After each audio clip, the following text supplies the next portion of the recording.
Let's talk quarterback, okay? So I've got a quarterback value, and we're gonna deep dive this. I know there's gonna be a lot of people that are gonna call me a homer. They're gonna call me an idiot. They're gonna say that I don't know what I'm talking about, but just hear me out. Let me explain myself, because I'm talking about Cleveland Browns quarterback Deshaun Watson. As a Browns fan, first and foremost, trust me, if you guys have watched the other show, you know I've done more research and deep dives into Deshaun Watson than probably anybody else. Truthfully, that's not hyperbole. The national media, the Cleveland media, both extremely lazy, and that's kind of why they're being phased out of relevance in society today. So why is Deshaun Watson a screaming value for me in fantasy redraft leagues this season?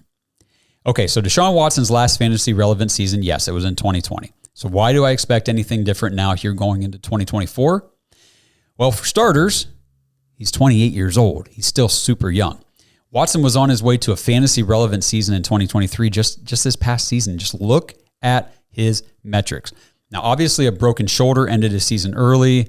I'm not going to hold that against him. I mean, just look at how many quarterbacks ended their seasons on IR in 2023. How high did you have to invest a pick in Joe Burrow, and you didn't get to, finish out your season with him and some other guys? So football players get hurt playing football. It just is what it is.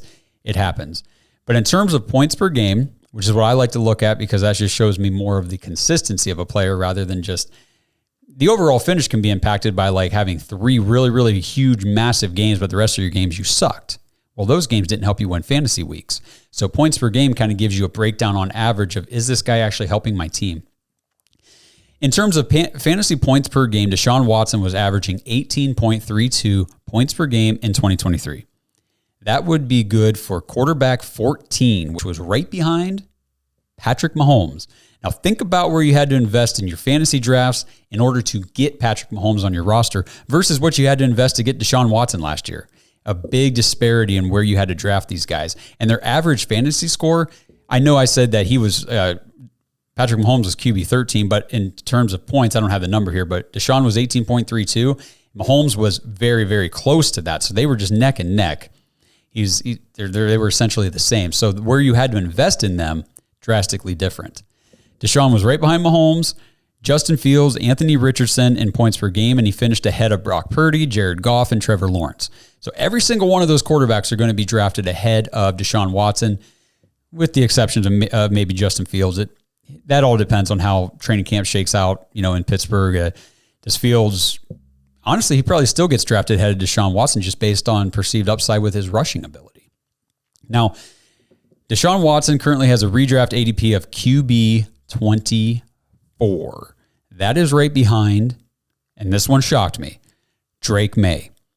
Incredible. Drake May, a rookie quarterback for the New England Patriots, playing for a new coach, new offensive coordinator, no big-time offensive weapons.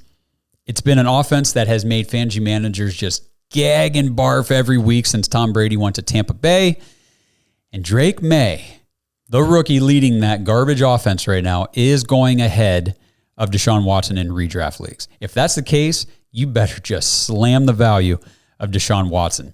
So what do we always say is a quarterback's quickest path to fantasy relevance? Rushing. Deshaun Watson averages 30 yards per game for his career, whether it's in Houston, Cleveland, doesn't matter. 30 yards per game for his career is what he averages. That's really good for a quarterback, especially a fantasy quarterback. I mean, I know it may not seem like a ton, but that is 3, just might as well just start his score every week at 3, because that's what those points equate to. So how much will his shoulder injury impact his willingness to run, to put up those 30 yards per game? I don't know if it's really going to hurt anything at all. I mean, shoulder injury is not the same as a lower body leg injury. Something like Dak Prescott a few years ago with his broken leg, in my opinion, he came back not quite as willing to run, didn't see the mobility. Not that he wasn't mobile, it just seemed like he wasn't as willing to go be mobile. I think, if this were a knee injury, an ankle, a hip, a leg, something lower body, that would make a player like Deshaun Watson maybe a little more hesitant to use his legs. But this is an upper body throw, is throwing shoulder. I think that whenever his athletic instincts take over to run the ball and to pick up yards on the ground, I think he's just going to go ahead and do it. Now, in terms of passing, Please, guys, do not let the misleading headlines and the phony fantasy takes misconstrue the fact. This guy was quarterback 5 in every season he played a full season. Yes, Josh, I know. It has been a while since Deshaun Watson's played a full season, but if you watch my other show, I talk all the time, it really hasn't been his fault. But anyway, we won't go into that. In 2023, in just 6 games, really just 5 games last year because that Colts game shouldn't count at all for anything, Deshaun Watson had 21 deep ball attempts. 66 quarterbacks started games last year, and Deshaun Watson was 38th in deep ball attempts in just 5 games. Think about that. You got quarterbacks that played all 17 or 16 games last year, and Deshaun Watson only played 5, and he still finished 38th overall in deep ball attempts. That was 4.2 deep ball attempts per game. And now you give him a weapon like Jerry Jeudy on the outside to go down the field and stretch things with Amari Cooper too. I'm telling you guys, I do not sleep on Deshaun Watson this season. Now, he did only average 186 pass yards per game, but he had 252 air yards per game in those 5 games in 2023. His receivers had officially 8 dropped passes. Trust me, as a Browns fan, that was a problem. His red zone completion percentage was 77.8%, which means when the Browns got into the red zone, Deshaun Watson was completing 3 out of every 4 passes around the goal line and in the end zone. Those are numbers that you want for a fantasy quarterback because with quarterbacks, the cheat code is rushing touchdowns and passing touchdowns because passing yards doesn't really do a whole lot. They don't count for a ton. Those other things are where you make your money in fantasy with the quarterback position. And another really strong plus for Deshaun Watson, he does not throw interceptions at a high rate. The highest of his career was 2019. He threw 12 interceptions. Otherwise, every season, he has been in single digits in the interception category. And interceptions count against you in fantasy football, so this is big as well. Now, Cleveland has this narrative of being a run-heavy team, yet the Browns had the 5th most pass plays per game in the NFL last year with 36.8. That's expected to increase even more. This season, we got offensive coordinator Ken Dorsey coming in. He helped build MVP caliber years for Cam Newton and Josh Allen. So it's kind of wheels up this year for Deshaun Watson, and he's the perfect quarterback, in my opinion, to grab late in your drafts. If you're going to prioritize wide receiver, running back, try to stock up on those skill positions, and you don't take a high-end quarterback, because if you're not taking, I wouldn't even consider Mahomes in redraft this year. If you're not taking Josh Allen, Jalen Hurts, shooting for the upside on Anthony Richardson, then I'm waiting on quarterback. And when I'm waiting, especially in a 1-quarterback league, I'm waiting on somebody like Deshaun Watson. So say you grab Jordan Love earlier in the draft. He's still got some uncertainty. He's only got the 1 year in the NFL so far to evaluate.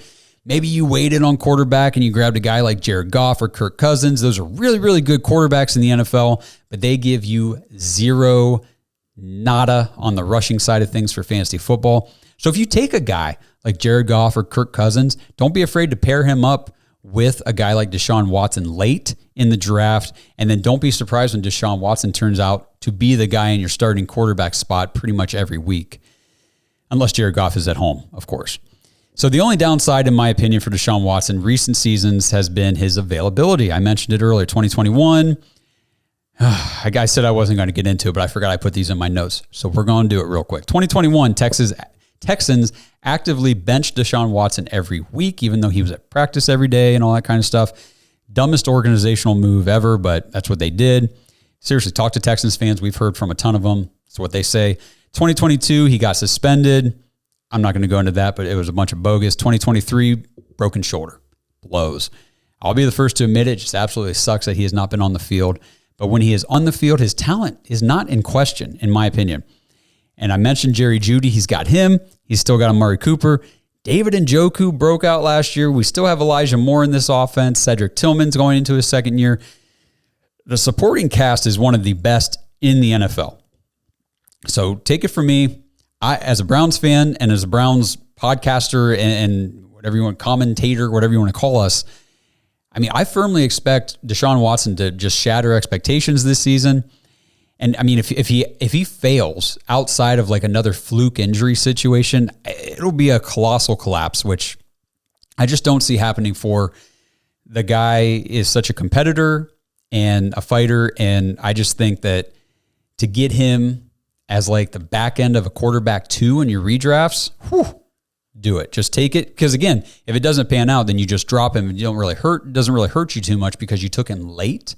You didn't sacrifice a higher end running back or wide receiver to grab Josh Allen in the 2nd round or 3rd round, wherever he's being drafted. So it's just strategically, if you prioritize the positional players early, look at a guy like Deshaun Watson at quarterback later in your drafts.